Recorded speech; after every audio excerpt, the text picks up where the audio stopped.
शीर्षा पुरुषः सहस्राक्षः सहस्रपात् स भूमिं विश्वतो वृत्वा अत्यतिष्ठत् दशाङ्गुलम् पुरुष एवेद्गुं सर्वम्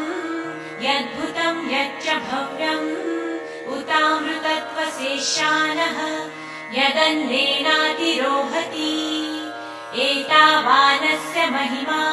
अतो जायागुंश्च पुरुषः पादोऽस्य विश्वा भूतानि त्रिपादस्यामृतं दिवि